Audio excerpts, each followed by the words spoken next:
I'm here on Ross's Point Beach in County Sligo, and if the idea of getting into that water behind me is a bit daunting for you, you're going to enjoy our next guest. We're going to meet Clodagh, a doctor nearly, and a pharmacist who swam the English Channel in under 11 hours.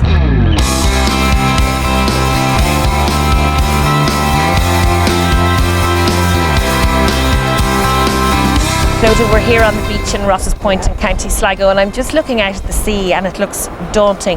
But you're the only person in Sligo that swam across the English Channel. When did you do it? So I did it on the 14th of August this year, and I've spent hours and hours out here in preparation for it. So when did you start preparing for it? Probably about 12 months in advance, and then training would have really ramped up around February time. And how often were you training? So I was doing about 6 swims a week, and then maybe 2 or 3 sessions in the gym and 3 or 4 yoga classes a week. So it's pretty 6 consuming. swims. Yeah. And did you go out in the sea in all weather? So the sea swims would have started sort of June, and then picked up July was nearly all sea swims. But before that, I would have been mostly in the pool.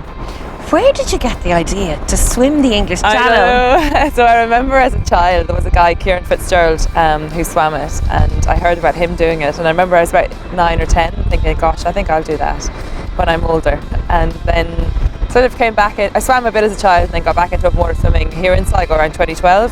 And then just like every year kept doing longer ones and more challenging swims.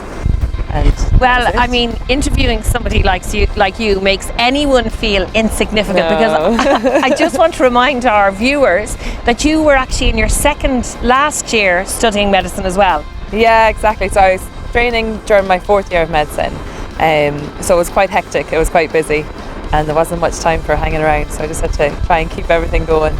But the swim itself didn't happen without adventures. No. Along with jelly stings. So you headed off from Dover, and what happened? I headed off from Dover. The first hour felt, again, just that feeling like, oh my God, this is it, you know, like just couldn't believe that it was actually happening. And then about maybe 3 hours in, I got my first jellyfish sting of my life, which was bizarre. No one could believe I'd never been stung by jellyfish before.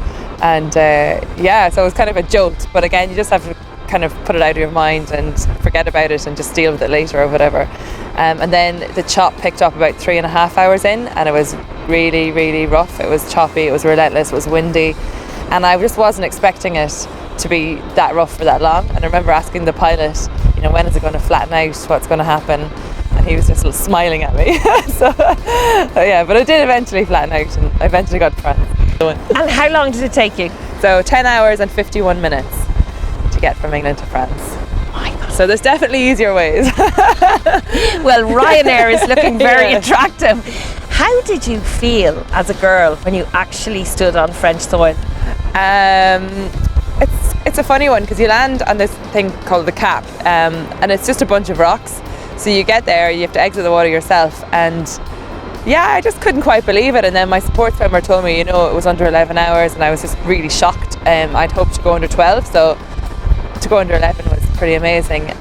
And where for you now? Are you going to do anything more in this? Oh, everyone keeps asking me that, and I'm not sure. I mean, I love swimming, and you know, sport and exercise is a huge part of my life, and it is. I mean, I would do some kind of exercise every day, whether it be a yoga class or a short swim.